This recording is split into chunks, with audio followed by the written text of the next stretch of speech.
Buenos días, apreciados hermanos. Qué gozo estar aquí, sobre todo porque lo que estamos haciendo es voluntad de Dios, aprender un poquito más sobre las Sagradas Escrituras. Estamos en un mes en el que muchos festejan la Navidad. Época en la que se habla de pesebre, se habla del nacimiento del niño Jesús, del Adviento. Muchos otros extraviados piensan en fiestas, piensan en posadas, en regalos, y otros tantos solo están pensando en ropa, en zapatos, en diversión, en alcohol, en excesos, en comida, en libertinaje. Muchos, porque se dejan arrastrar por el consumismo, que es la corriente del mundo. Sin embargo, hermanos, lo importante aquí es lo que nosotros los cristianos hacemos de esta fecha o hacemos de este mes o de esta celebración. ¿Qué festejamos? ¿Quién es Jesús? ¿Qué hizo Jesús? ¿Cuál es su obra? ¿Cuáles son sus méritos? ¿Por qué lo festejamos los cristianos? Vamos a responder estas preguntas con ayuda de nuestra sagrada palabra. ¿Qué festejamos? Vamos a ver Isaías 7:14, que dice la palabra: por tanto, el Señor mismo os dará señal. He aquí que la Virgen concebirá y dará a luz un hijo y llamará su nombre Emmanuel, que significa Dios con nosotros. Leyendo de manera superficial este verso, no nos dice tanto, porque es tan común escuchar que Jesús nació de una virgen, que la Virgen María, pero vamos a profundizar un poquito sobre este pasaje. Todos los días nacen niños. Ayer nacieron, hoy nacieron muchos niños en todo el mundo. Nosotros estamos aquí porque hemos nacido. Y todos nacimos, por eso estamos aquí. Sin embargo, el nacimiento de Jesús no es cualquier acontecimiento. El nacimiento de Jesús no es común, y ahorita lo vamos a entender. Para entenderlo, vamos a usar este pequeño cartel que he preparado. Todos los seres humanos, escuchen hermanos, todos hemos nacido de manera sexual. ¿Qué significa? Miren, una mujer virgen duerme con un varón, pierde su virginidad, queda embarazada, ya no es virgen. Y nacemos tú y yo y todos los seres humanos. Tuvo que intervenir un óvulo y un espermatozoide humano. La palabra que hemos leído en Isaías dice que nuestro Dios mismo os dará señal. ¿Cuál es esa señal? ¿Cuál es esa evidencia del Mesías o del Cristo? Dice que la Virgen concebirá y dará a luz. Y aquí viene lo importante. Vemos aquí, María Virgen, por obra del Espíritu Santo, queda embarazada. Concibe María siendo virgen. Nunca perdió su virginidad, pero quedó embarazada. Y nace Jesús. Una manera no habitual, una manera única. Jesucristo no nació por inseminación artificial. Jesucristo no nació in vitro. Jesucristo no nació por espermatozoide de hombre. Jesucristo nació de María Virgen. Por eso dice el profeta Isaías que es la señal que Dios iba a mostrar, que la Virgen concebirá y dará a luz un hijo y llamará su nombre Emmanuel. ¿No les parece, hermanos, sorprendente? El único humano que han nacido de esta manera, que nació de una virgen. Y uno podría decir, los biólogos, los bioquímicos y los médicos piensan que esto es una burla y quieren refutar que Jesús nació de una virgen. Y ellos dicen que en el original la palabra que se utiliza no es virgen, sino es joven. Pero no, hermanos, porque la palabra hebrea para virgen es la palabra alma, que es la palabra 59:5 hebrea. Y el mismo profeta Isaías vuelve a utilizar el concepto de doncella o virgen, pero es otra palabra hebrea que significa betulá, que también significa virgen, pero usa únicamente la palabra alma para representar a la madre de Jesús. Por lo tanto, la palabra alma significa virgen, no significa joven. La palabra de Isaías es una profecía cumplida únicamente en el nacimiento de Jesucristo. ¿Quién es Jesús entonces? Jesús es el Hijo humano de Dios, o fue el Hijo humano de Dios aquí en la tierra.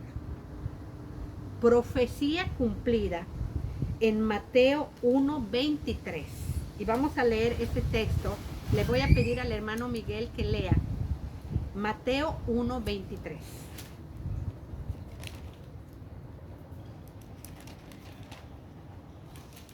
Mateo 1:23.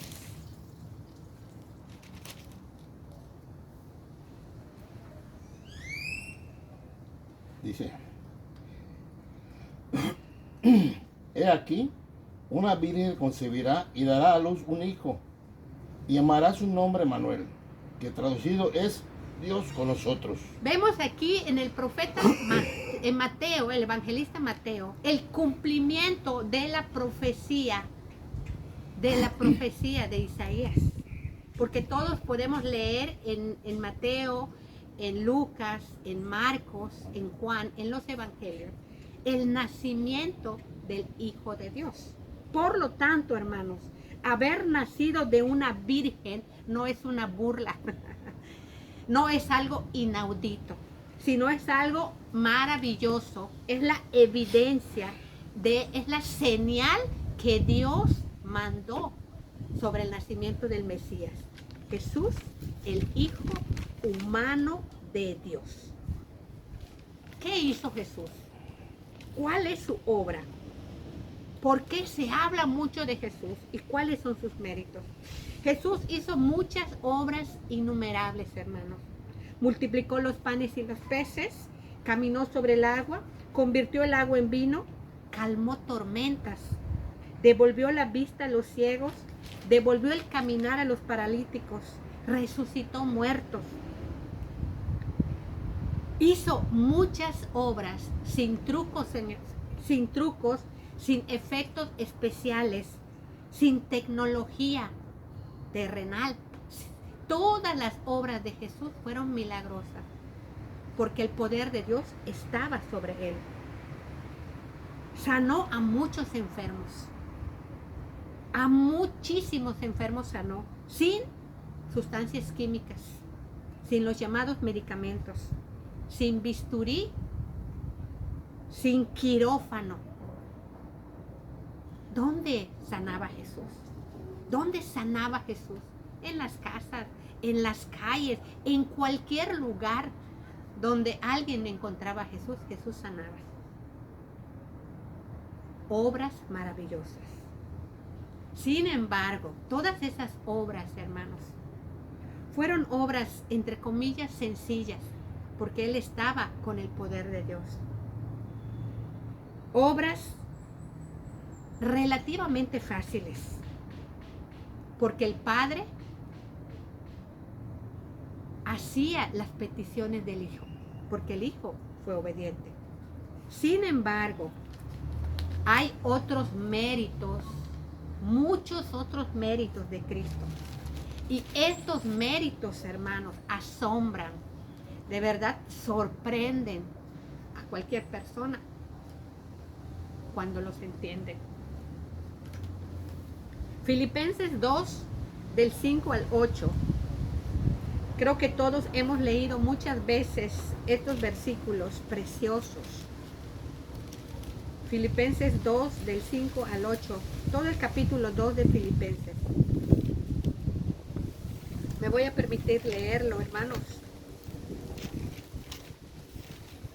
Dice la sagrada palabra: haya pues en vosotros este sentir que hubo también en Cristo, el cual, siendo en forma de Dios, no estimó el ser igual a Dios como cosa a que aferrarse, sino que se despojó a sí mismo, tomando forma de siervo, hecho semejante a los hombres, y estando en la condición de hombre, se humilló a sí mismo, haciéndose obediente hasta la muerte y muerte de cruz.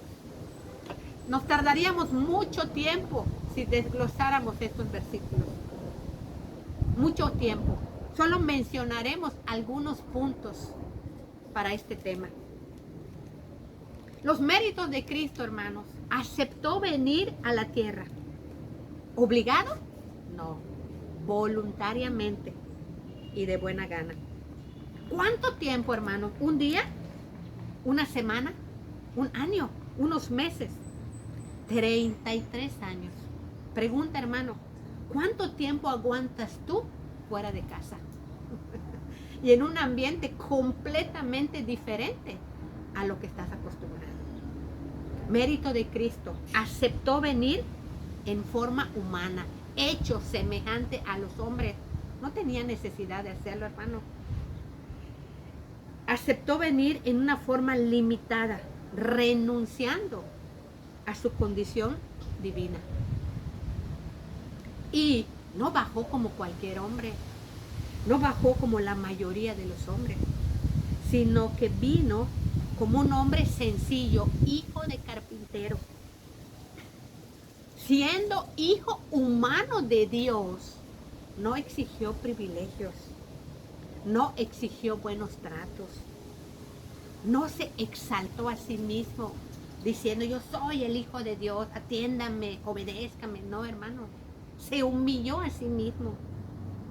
Vino a servir y no a ser servido.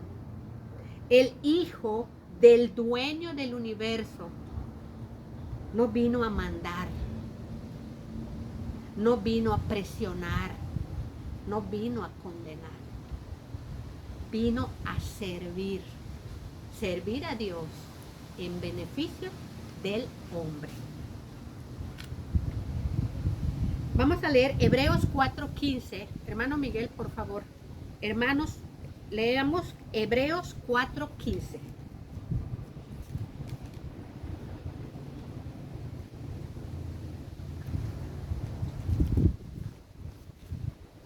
Hebreos 4:15.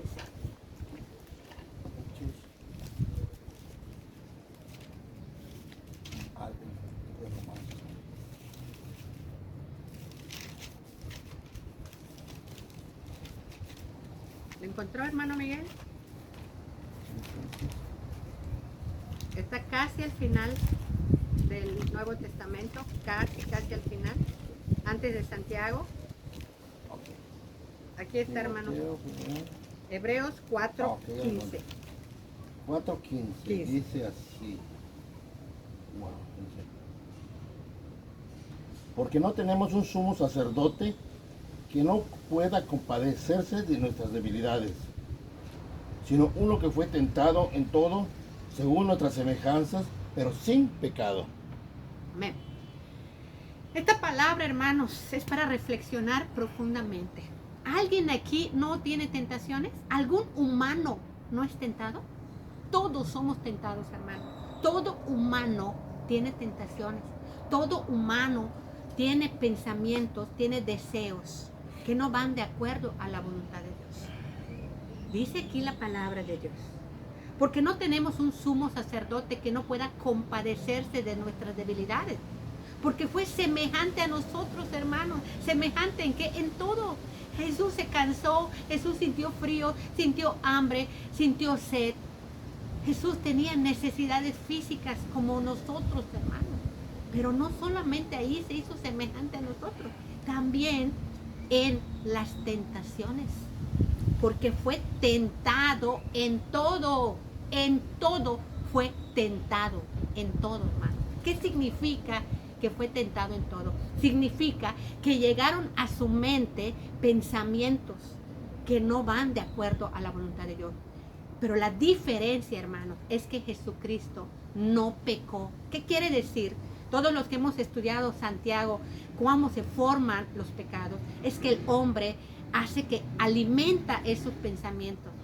Pero Jesús nunca, hermano. Jesús siempre detuvo los malos pensamientos. Jesús no alimentó los malos pensamientos. Jesús le dijo no a las tentaciones y nunca cayó en ninguna tentación.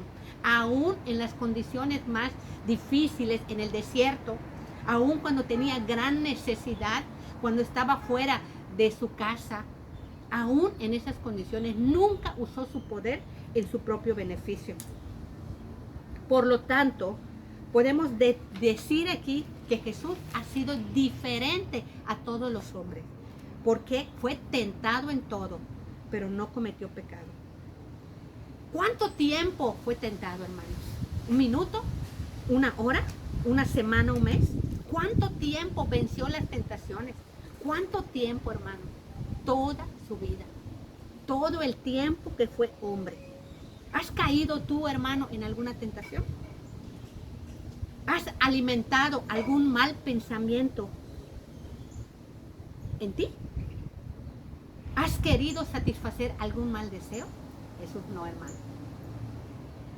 Jesús sí que fue rechazado, sí que fue despreciado, sí que fue abandonado, traicionado, desechado entre los hombres. Por eso dice el profeta Isaías en Isaías 53:3, varón de dolores, experimentado en quebranto, escupido, abofeteado, golpeado y aplastado. ¿Qué hizo Jesús? ¿Maldijo? No abrió su boca, no se quejó, no guardó ira, no guardó rencor, no guardó celos, no guardó envidia, no guardó enojo. ¿Has tú guardado rencor? ¿Has tú guardado ira? ¿Has guardado enojo?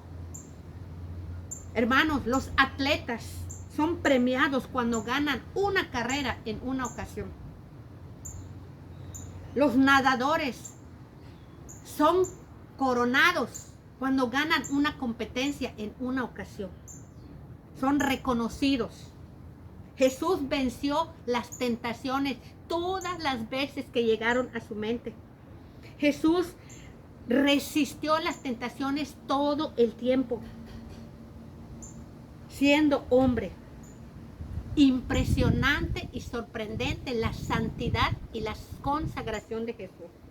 Jesús venció no un día, no una hora, no un mes, no un año. Toda la vida resistió las tentaciones. Un dominio propio impresionante, una templanza inigualable. Los méritos de Cristo fueron cada minuto de su vida aquí en la tierra. 365 días del año se mantuvo sin pecado.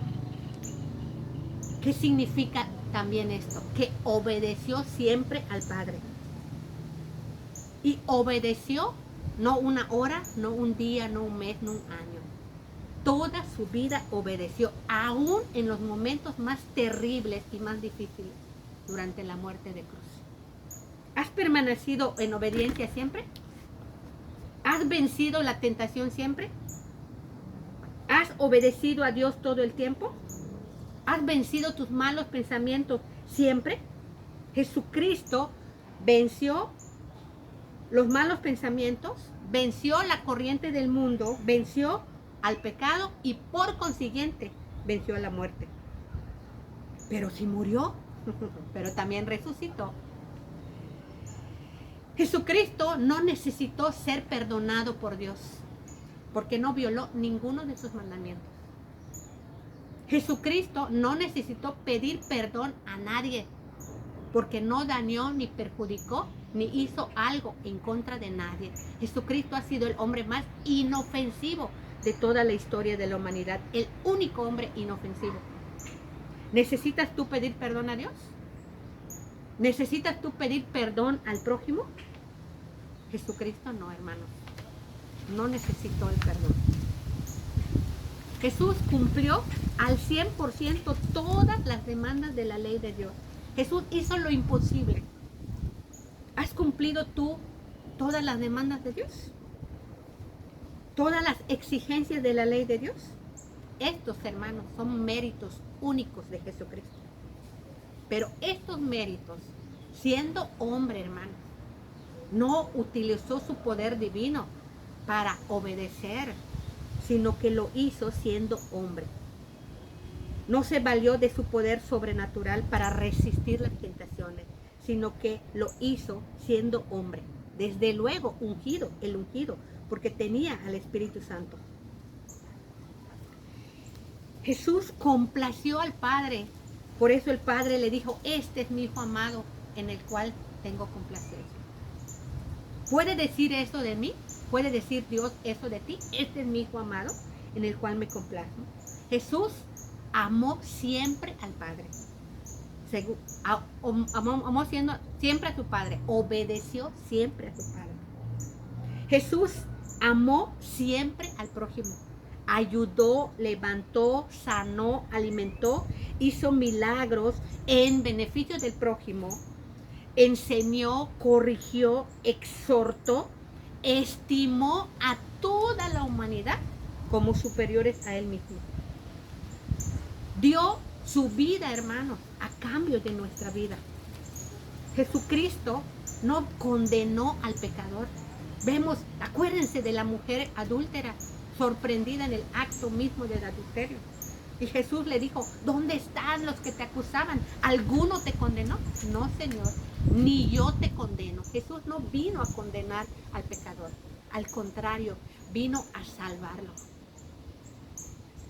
Fue propicio para la mujer adúltera y fue propicio para Barrabás.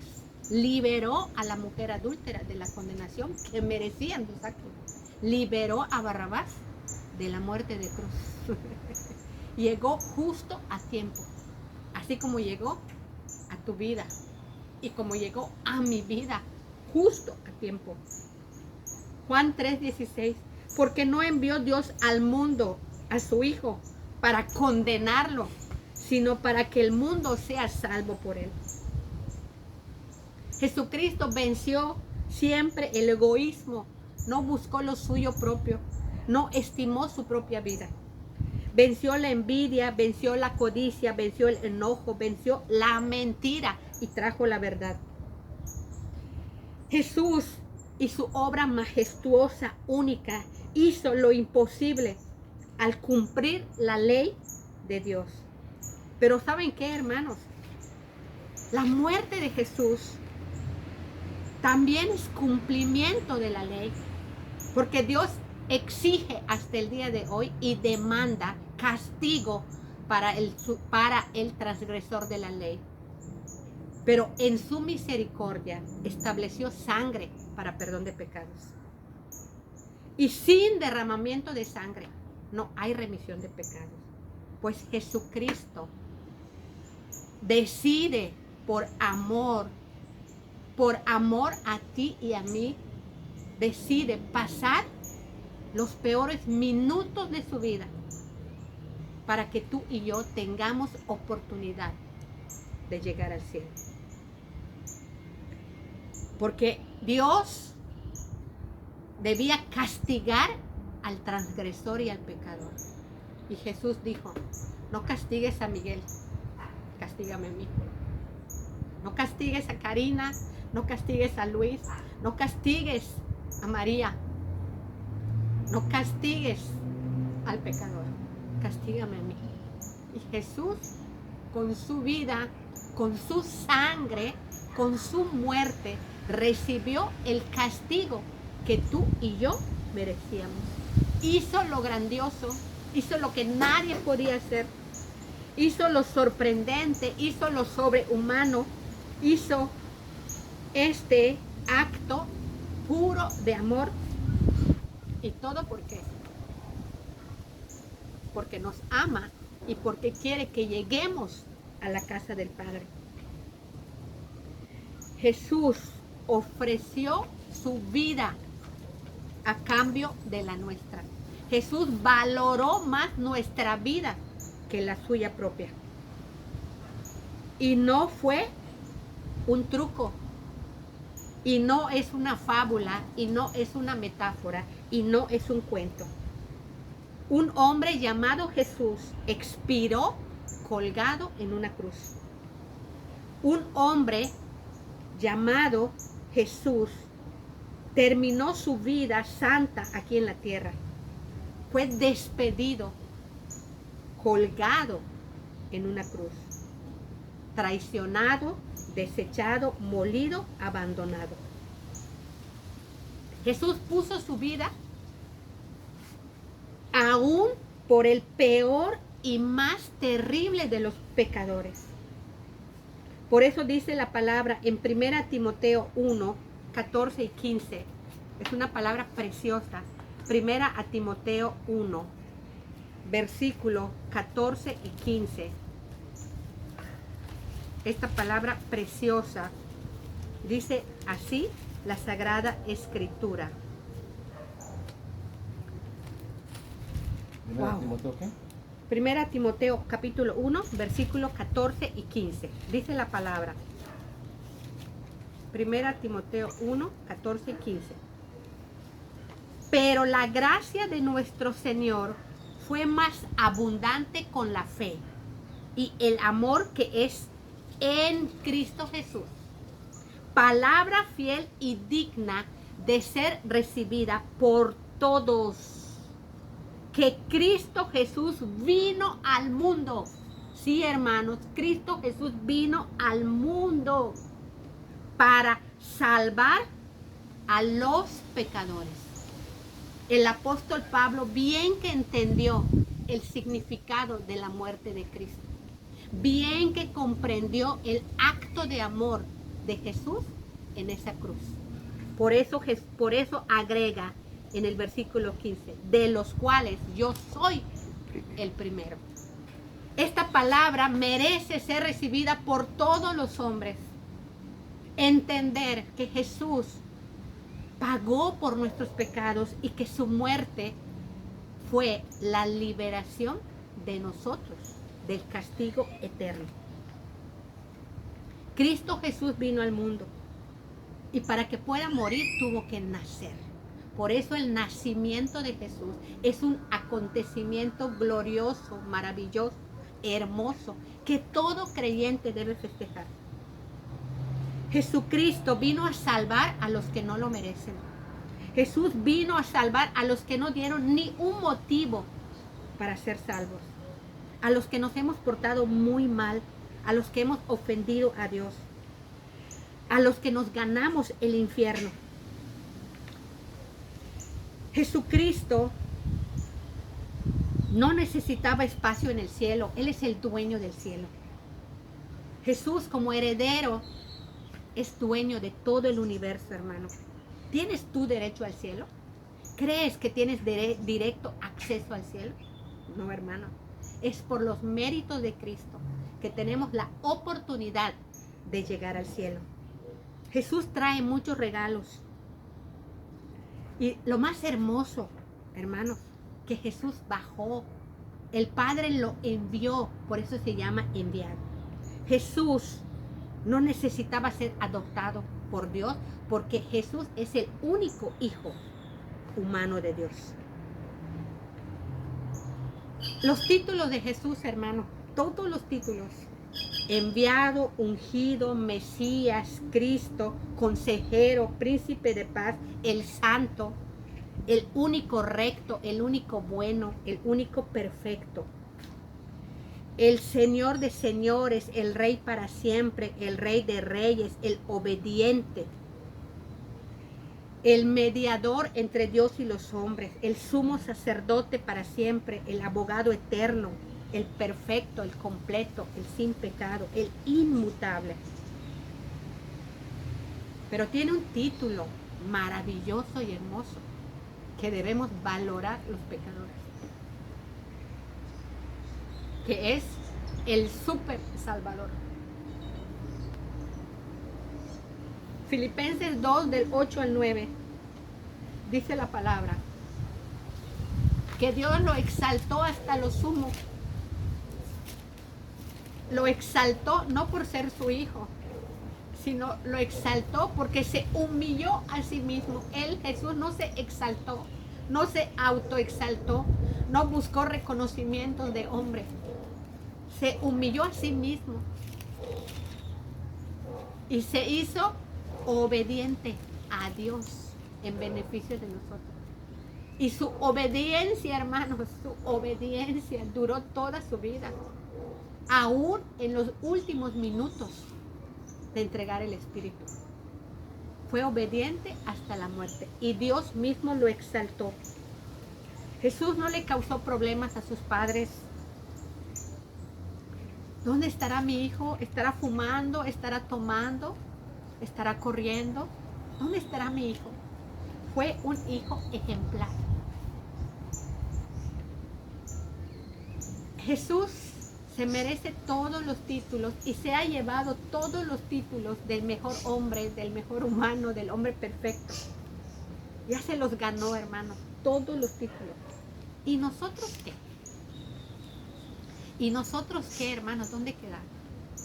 Hermanos, nosotros debemos hacer lo mismo que Dios, exaltar a Jesús, adorar a Jesús, reconocer la obra majestuosa, reconocer su mérito, hermanos.